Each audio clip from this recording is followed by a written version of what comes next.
There's some really great questions here. Yeah, I love how inventive and creative and diverse these questions are.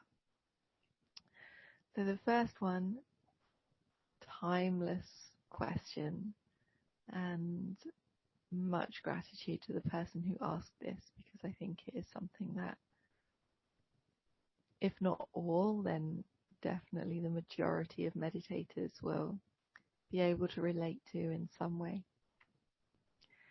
So the question is, how do I practice with intrusive thoughts about my partner ending our relationship, or intrusive song lyrics in my head?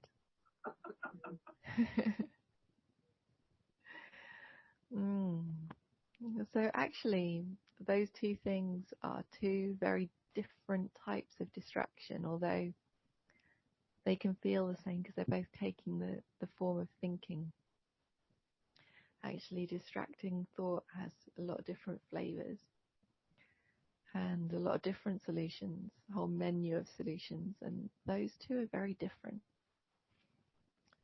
So maybe tomorrow, actually, for our morning sutta reading, I will read some of the Buddha's advice on how to deal with distracting thoughts. And for now, I will give maybe just one option, which is what I would do.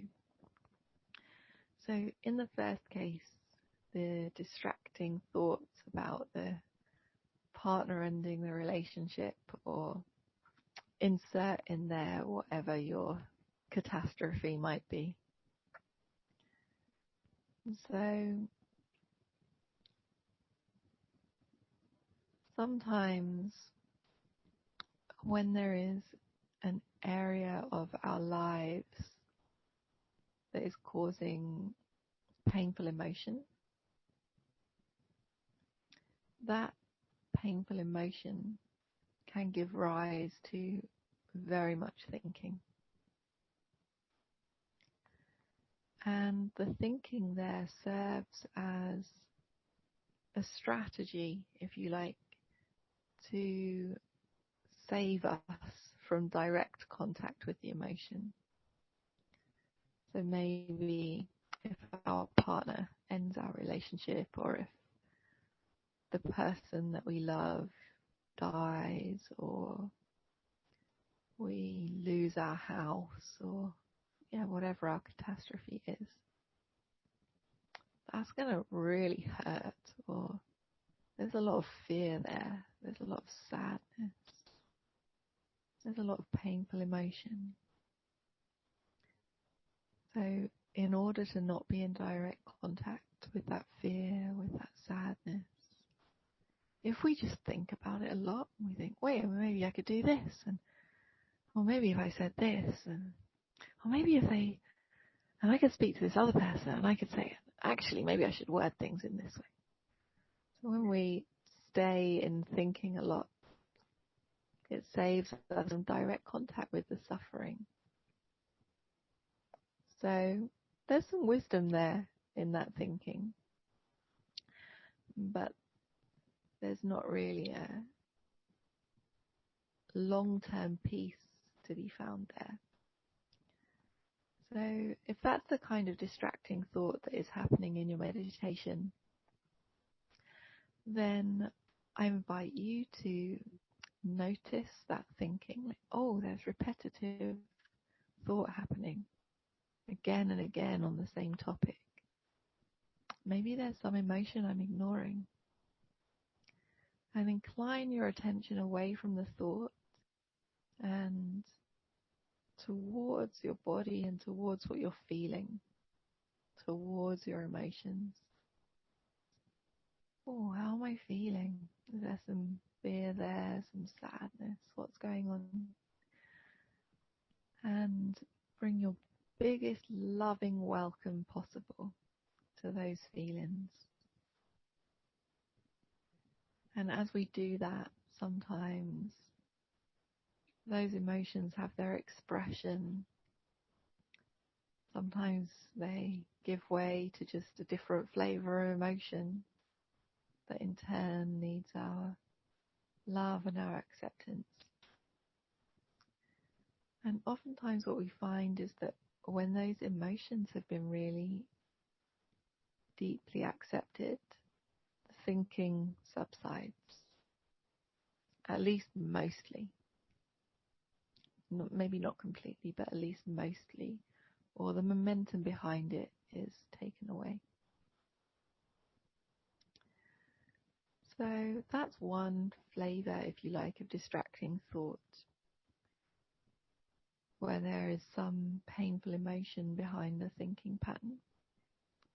In that case, I would invite you all to bring your best, accepting, welcoming attention to the emotion itself, to confront those emotions themselves. As for this jukebox of the mind, the music of the mind, first thing is, I really hope for you all that at least it's a good song. There's nothing worse than being on retreat when you've got a really bad song. One of my friends, he likes to play me. Oh, I'm not sure I can do it to you all actually, because if it gets in your head, you'll never forgive me. Yeah, I'm not going to tell you what that song is out of kindness to you all. So, yeah, with these kinds of things, what we're dealing with is thoughts based in old habits of the mind that have got momentum behind them. So we've listened to music a lot, or we've thought about this enjoyable thing a lot. We've inclined our mind in that direction a lot.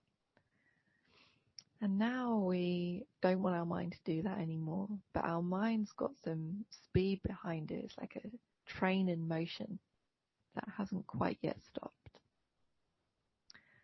And so with this kind of distracting thought, oftentimes the best method is the ignoring method. It means we can expect it to be there. It's got momentum behind it. That music's going to keep on playing along in the background, like it or not. And those thoughts about our work are often in this category as well. Those conversations going round with the people that we love. So these things that are habits of the mind that we usually delight in thinking about,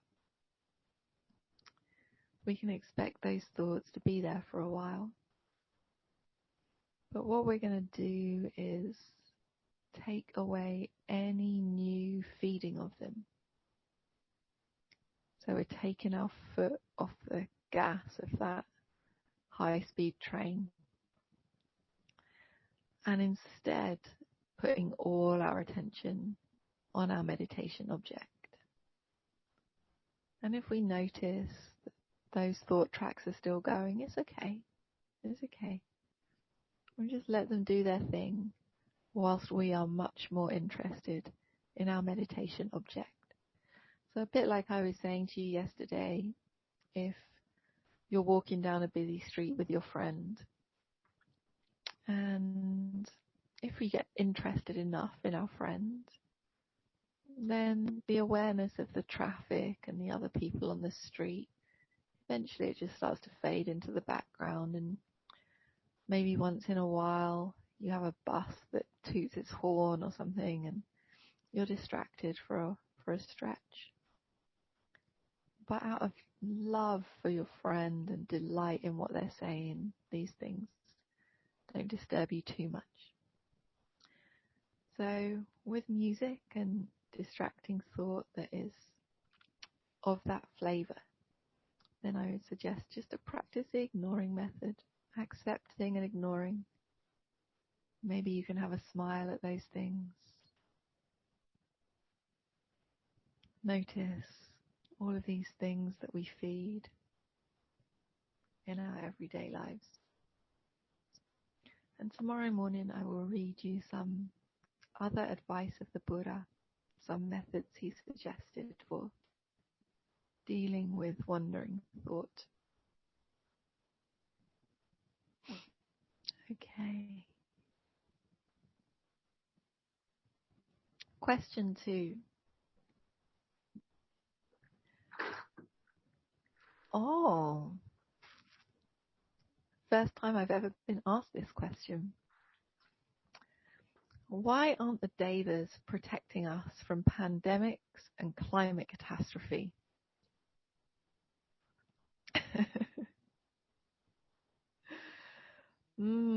Yeah, should we be taking that up with the Devas? Should we have a word with them? Hey, Devas, oi.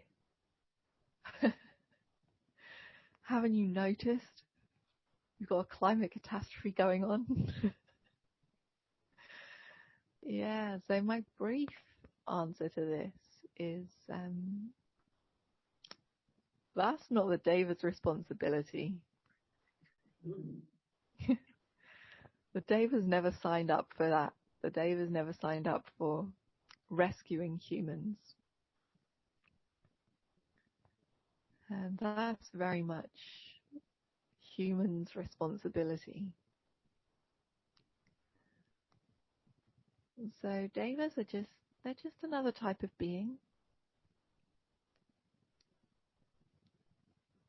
It's just another type of incarnation. And they have their lives and their things that they care about and their relationships with other Devas and their pleasures that they are craving. And for the most part, for the overwhelming majority of Devas and the overwhelming majority of their lives, they don't care about humans much.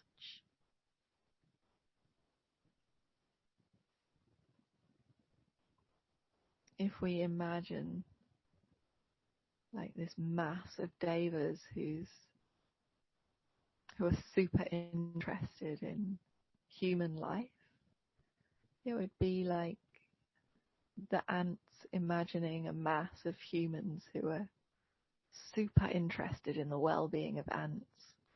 There might be one or two humans who really care about the ant population, but for the most part, we don't care much. We don't care much. And so, in some cases, we have human beings who are really advanced in their practice, really advanced in their meditation, and some humans who maybe had a first past life, their recent past life was as a Deva, or in this present life, because of the depth of their meditation, they have some relationship with the Devas. So this is possible, and it's definitely not true for the majority of people or for the majority of Devas that they are in relation with human beings. But even when that is the case, those human relations with Devas are not significantly different from our human relations with other humans. So I have some Zoom relation now. For example, there's most of you I've only met by Zoom. But if I were to speak to the people who I know here in London face to face, and they were to ask me, but what about these people that you're Zooming with? Why haven't they solved the climate catastrophe? You're like, well, just because I relate to them through a different channel doesn't mean that it's also somehow magically their remit to solve these really complex issues. So you shouldn't credit the Devas with too much. Some things are different from the human life. The nature of their bodies is different. The length of their lives is different. The way that they interact with physical matter is different. But they are beings with their defilements and with their limits. And I think even if a large number of Devas really wanted to solve the climate catastrophe, I'm not sure they could. This complex issue that needs many kinds of coordinated solutions. And the same for the pandemic.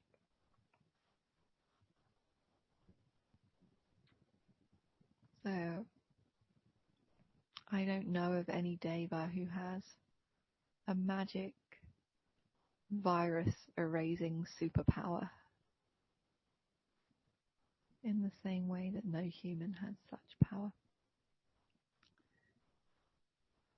Yeah, so not the Deva's ability and also not their responsibility.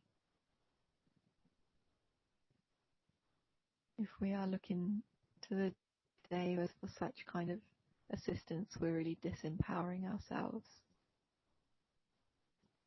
too much. Okay.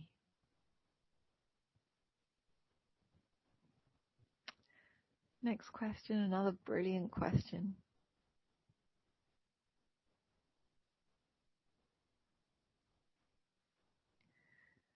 So the question is, I thought the one instruction would be, actually before I complete this question, I just want to check. Do you all know what the one instruction is? Can you remember? What's this one thing that I've asked you all to do?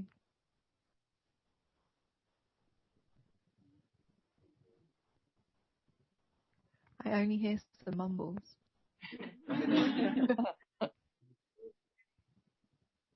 Was I not clear? Sustain your attention.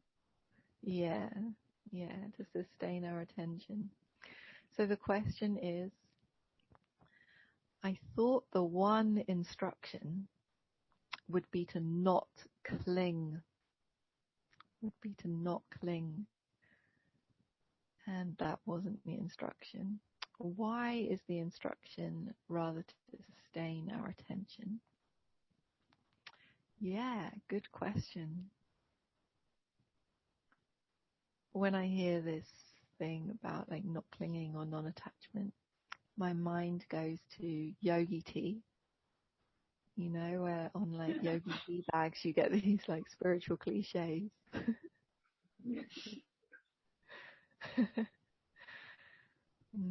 Cling to nothing. So imagine that I started this retreat and that was the only instruction I gave you was whatever you do, don't cling.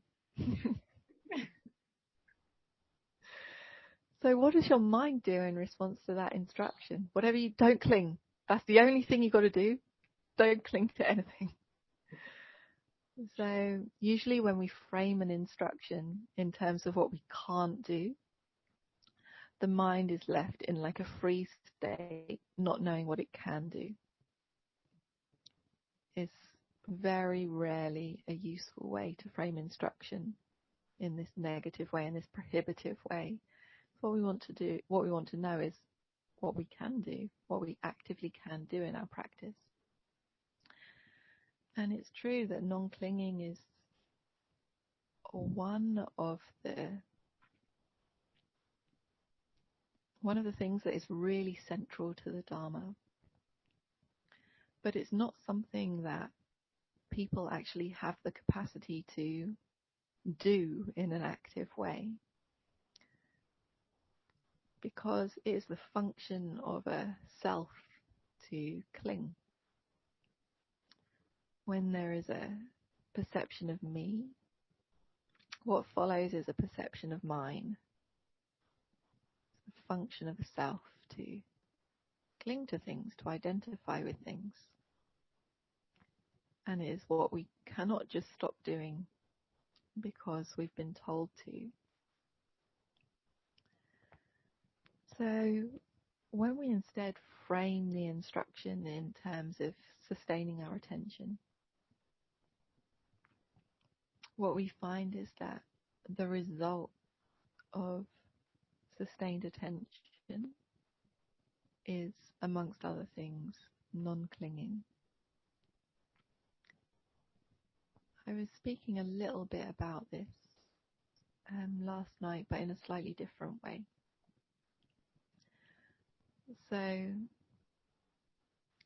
it is possible, but not for long, to sustain your attention through an attitude of clinging and aversion. Actually, truly, if you try to sustain your attention in that way, it's possible only for a few seconds. Clinging to something very tightly and not allowing anything else in, it's possible only for a few seconds. But if we're really determined, we can do that few seconds again and again and again and again. We'll exhaust ourselves and we'll get tense. And after a short time, meditators practicing in that way either quit meditation or their mind inclines to another way. And so what happens as we continue to sustain our attention is at some point, often sooner rather than later, these wholesome mental factors start to kick in. And the wholesome mental factors are always arising as a group. So they are faith and mindfulness, non-greed, non-hatred, morality, tranquility, lightness, flexibility, balance, all the good things. And in amongst this group that co-arise, as I just mentioned, is non-greed. Non-greed is our non-clinging mind, our non-attached mind. It's our mind that, for example, allows the breath to come and go, doesn't cling to the in-breath and disallow the out-breath. It's the quality of mind that can be present with an object as the object subtly changes. If you're practicing kasina, then it's that mind that can stay present with the kasina as your mind holds that perception, your kasina object subtly changes and settles down. If you're practicing mindfulness of the body, that non-greed is the capacity of mind that notices those sensations changing and doesn't hold on to just one sensation, fearing that it will go away. So that non-greed allows us to be present with an object for a long time. And as we continue to sustain our attention, we notice that in order to be with just this one object, we also need an attitude of non-clinging towards everything else, towards the thoughts and the emotions, and everything else is coming and going and is fading into the background. So non-clinging also in regard to all other objects is the result. As we sustain our attention even further, some qualities of mind start to fall away. So some of our own effort starts to fall away. Eventually, even some of our own joy starts to fall away, some of our happiness. starts to fall away in a good way as we sustain our attention longer and our mind calms down even more. So we need an attitude of non-clinging, even towards our own mind, our own attention. And as we sustain our attention in a Vipassana practice, we can't help but notice the impermanent nature of all things. And again, what results is non-clinging. And as we sustain our attention even further, we can't help but notice the non-self nature of all things. And again, what results is non-clinging. So, in brief, sustained attention is the method, and non-clinging is the result. The result. Okay, I hope I answered that question. It's a good question. Another really interesting question here, and I think it is the first time I've ever been asked this one as well. So, we speak of ancestors and honoring them. How does that fit in with Buddhism's idea of reincarnation? Great question. So,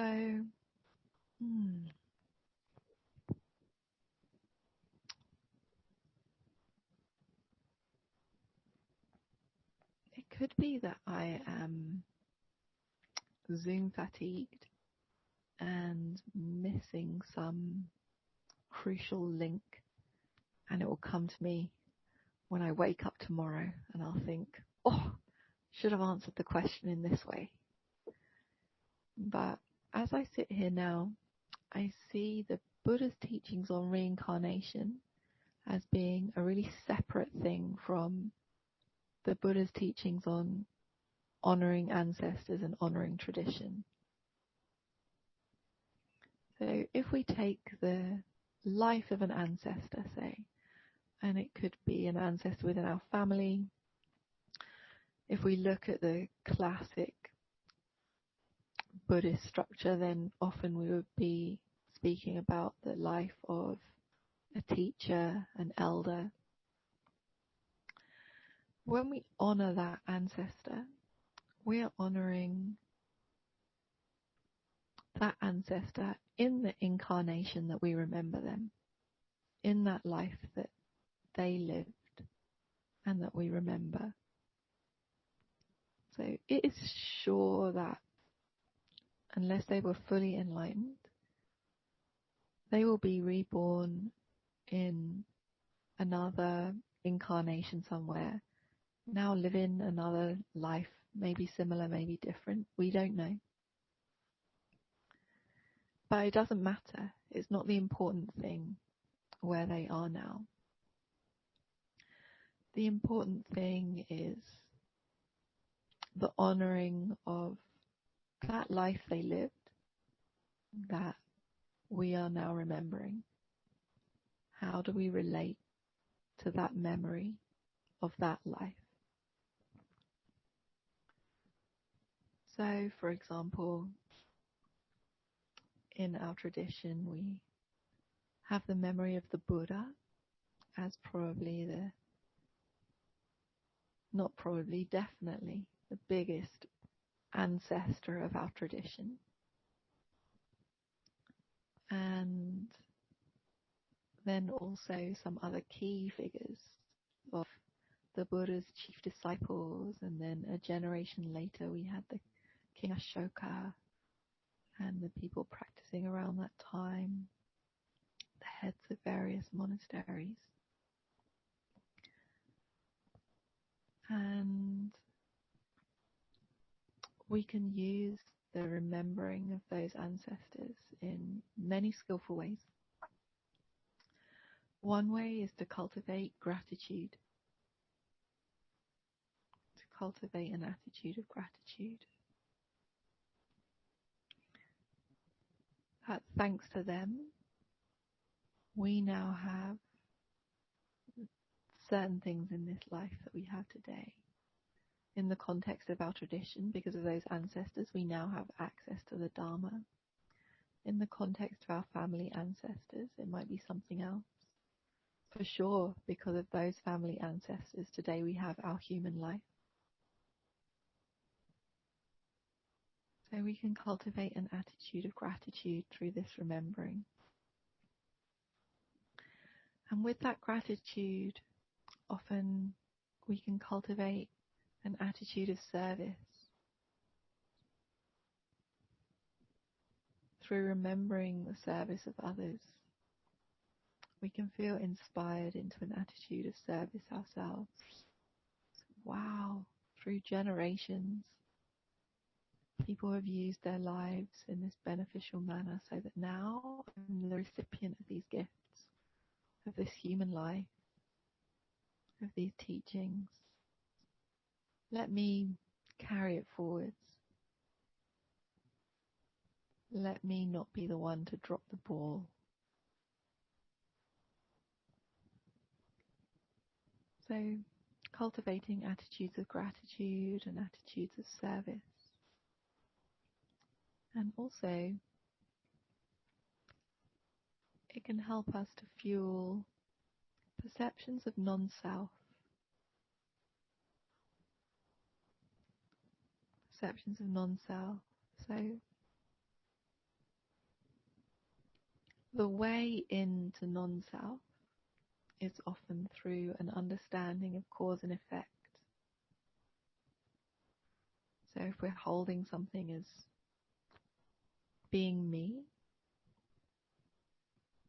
my body, for example, we start to see some of the process, some of the conditions for that body.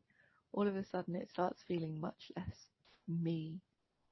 We see, wow, okay, actually it's just this thing that arose from this physical process.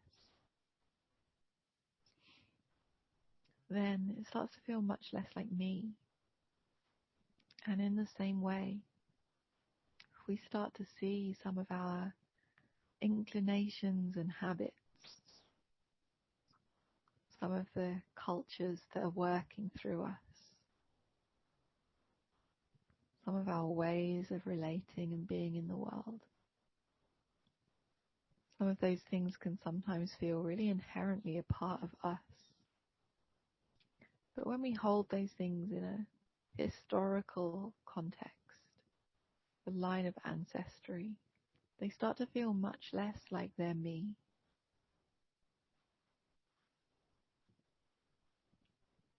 Or much less like they're mine. So, for example, now I am teaching you all the Dhamma.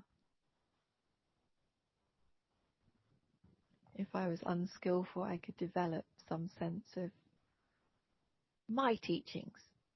Listen to my teachings, don't listen to their teachings. Something like this. Me. Mine. But a short reflection on the ancestry of these teachings gives rise to the perception that this is just passing through me and through many generations of people speaking the Dhamma. And each generation is getting a little bit more watered down. And now it's coming through me, through after many, many iterations. And in the context of our family, this is also true from the cultures that we carry forward, and the behaviors, the values that we carry forward. So in this way also, we can develop some wisdom around non-self, around conditionality. And we can do all of this without too much concern for the incarnation that those ancestors are now taking. they will be living their life in some form and almost definitely not remembering the life that we are remembering them in. In the same way that we don't remember, for the most part, our life 200 years ago. Possible to remember, for the most part, we tend not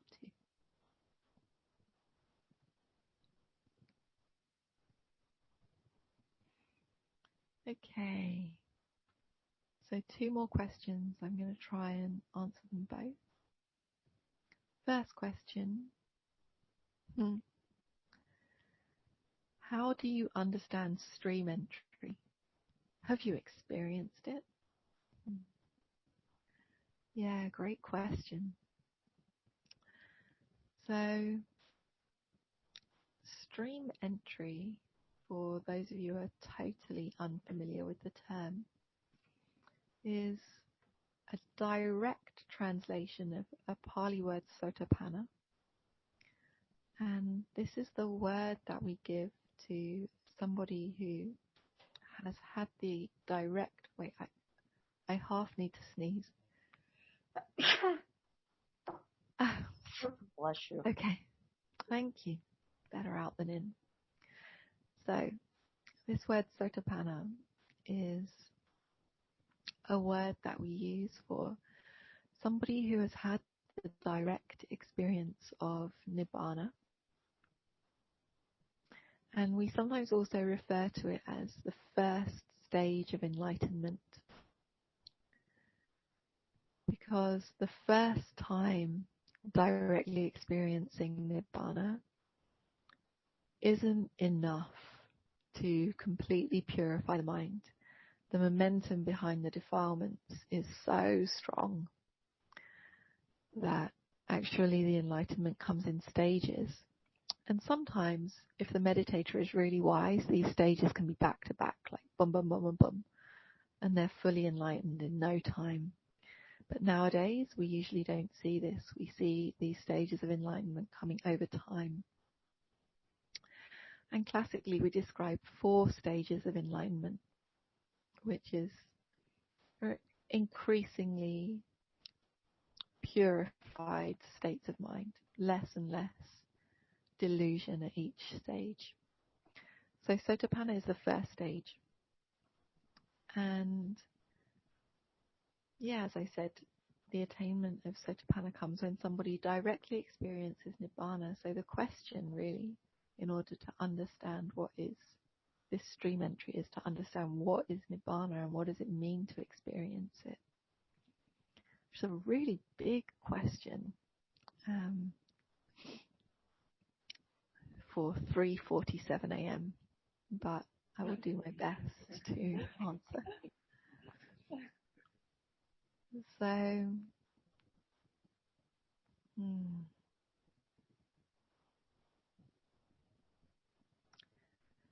as we meditate more and more, we come to understand that there's only so much that we can actually pay attention to. And we can categorize that stuff in a bunch of ways, but one really helpful way is these 5 categories, or a categorization of 5 things that the Buddha called the 5 aggregates, the 5 khandhas. And the 5 khandhas are, first of all, materiality, so everything that's physical. And that includes the colors, the smells, the light, the heaviness, the body, the trees, everything that's physical, everything that is a physical experience. And then the second aggregate is feeling, which is this quality of finding things pleasant or unpleasant or neutral, liking and disliking. And then the third khandha is perception, which is a huge one. is actually the khandha of perception that gives this impression that there's loads of diversity out there. So perception is like recognizing things or knowing things as. So knowing things as computer, as Mel, as cushion. And we can get really abstract with our perception, knowing things as irony and justice. And these are all functions of our perception. The fifth khandha is our volition, our intention, our capacity to do, to will. All action, be it physical action or verbal action or mental action, is a function of that intention. And then the fifth khandha is consciousness, which is our capacity to be aware, to know.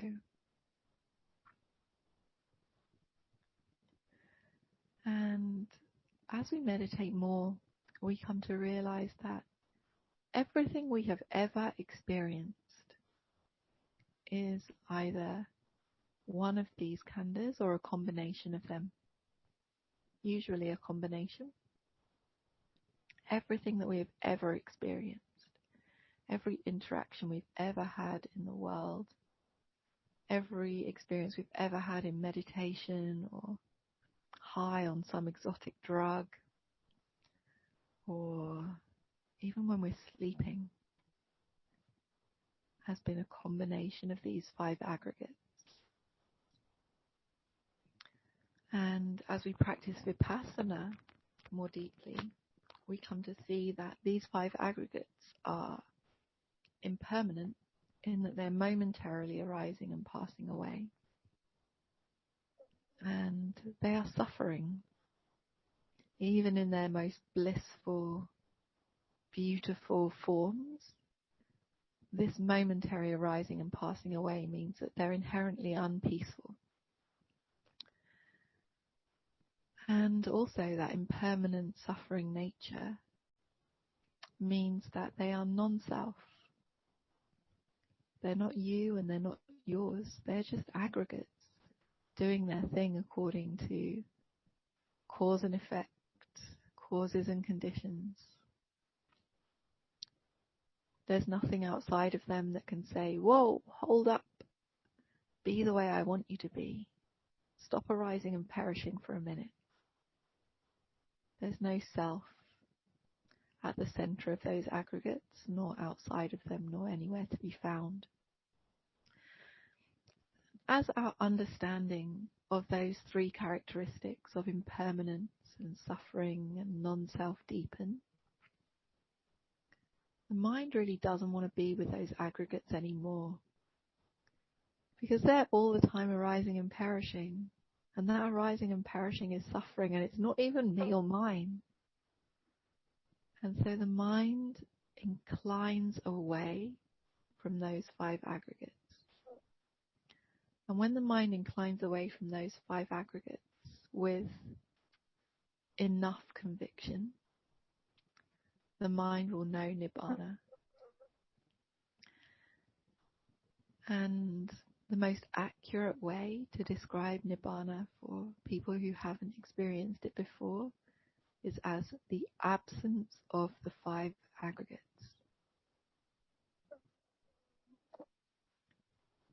Very difficult to imagine because everything that we've previously experienced has been either one of the aggregates or a combination.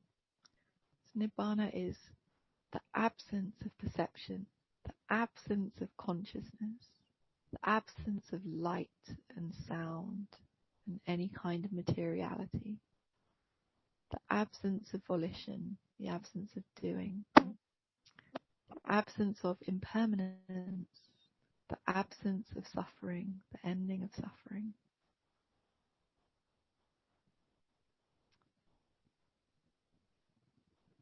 So what that experience of Nibbana is not, and what I hear it wrongly explained as often, especially amongst Western teachers, is knowing nothing.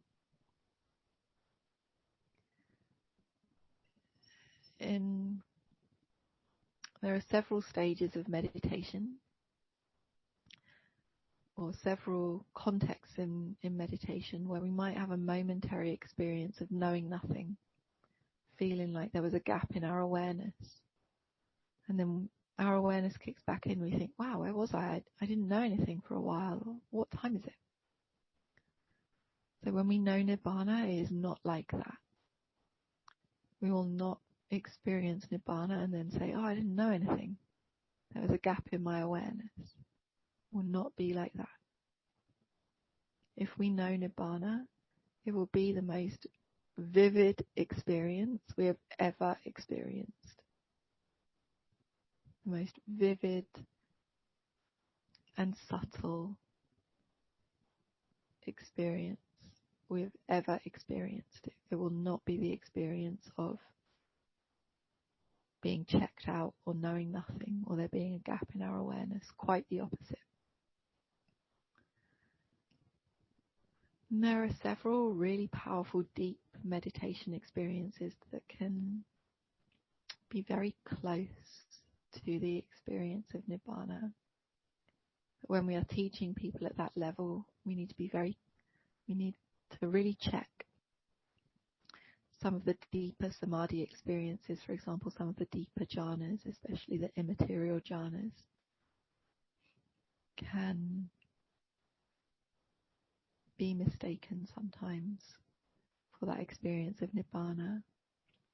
Some of the deeper vipassana jhanas sometimes can be mistaken for that experience of Nibbana. But in brief, that's what Sotapanna is. That's what stream entry is. It's somebody who's had that experience of directly knowing Nibbana. But it is only the first stage of enlightenment. There is still plenty of work to do. When the Buddha was alive, people who had reached that stream entry stage, you know what he would call them? He would call them a trainee. Say, welcome, now you are a trainee. Now you are officially a beginner.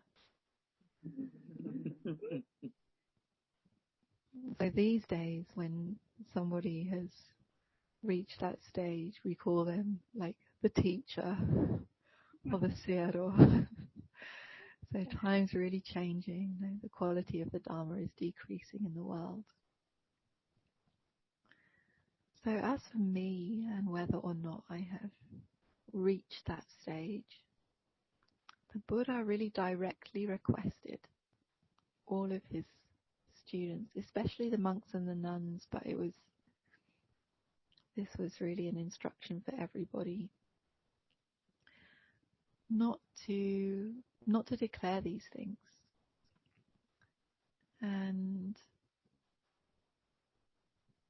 I'm often asked why, and sometimes I find it difficult to defend the Buddha's position on this.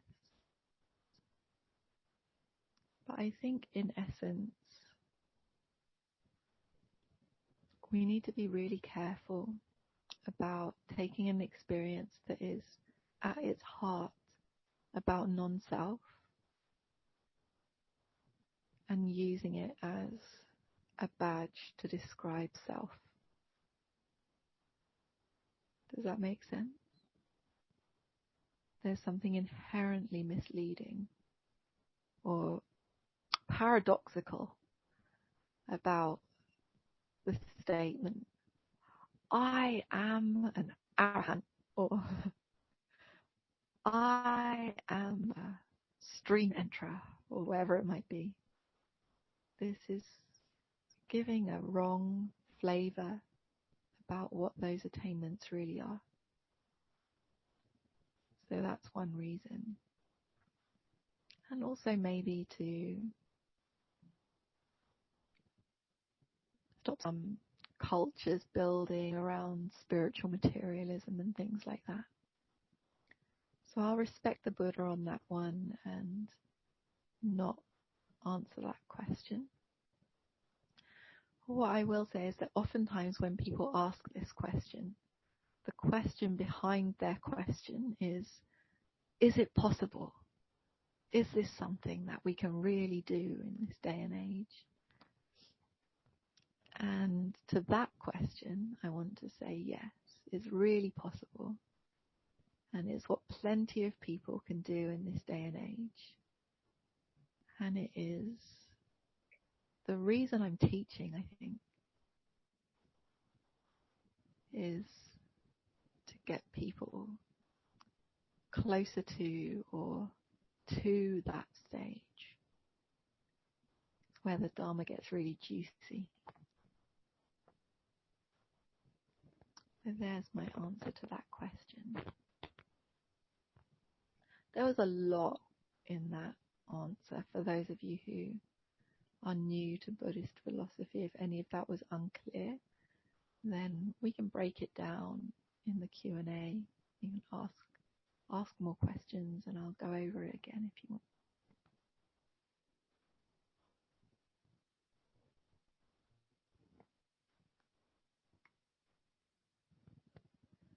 Okay, so our hour is up and we've got one more question I'm going to answer. It's only a brief answer. The question is, do you think that we humans have a specific purpose for existing? And my answer is yes. But I would frame our purpose not as a cause from the beginning, but as a cause from the end. So, like a teleological purpose. So the Buddha said that the beginning is unknown and unknowable. So framing our purpose in terms of like, what were we put here for? I don't have a good answer for that. Nor how we were put here, nor what we were put here for. I have no good answer for this. But if we look at our purpose the other way around, then to me it seems our purpose is to make an end of suffering.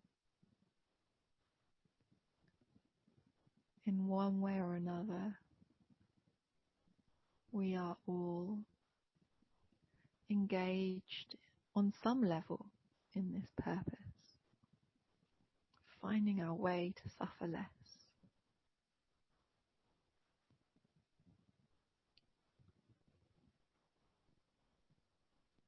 And in whichever way that is manifesting in your life,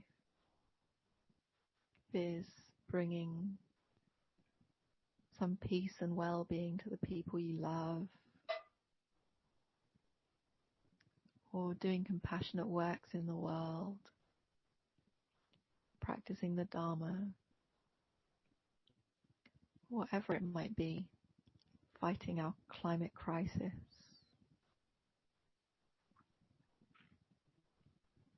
That purpose takes on much deeper meaning if we see it as part of a process that really has an ultimate end.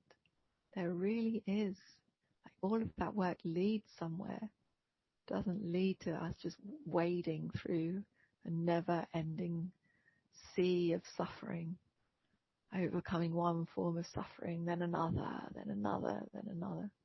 There really is an end to the suffering. There really is a way out. So I think that orientation towards an escape from suffering is the closest thing that I can think of to a purpose that unites us. And within that, I think most people find their own sub-purposes, their own manifestations of this inclination away from suffering. If you disagree with that, let me know, because the meaning of life is kind of, again, it's a really big question for 4 a.m. So I think we'll finish there. And Again, I'll invite us to close with a short sitting to share merits. So we're going to sit with the following intention, that whatever we found beneficial, we will carry it forwards into the future. And whatever hasn't been beneficial, we can leave it to one side. And whatever goodness we've cultivated together here today, either directly or indirectly, may it be of benefit to all beings. I will end our short meditation with a ding.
Ding.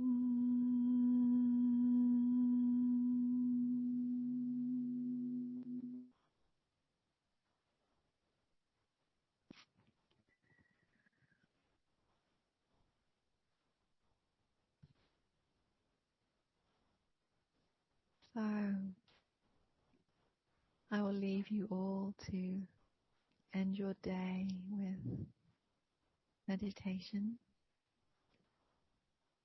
As always, you're welcome to sit for as long as you want, all night if you want. But if at some point you want to go to sleep, also welcome. And I will see you all in the morning for our next group sitting. Enjoy your practice.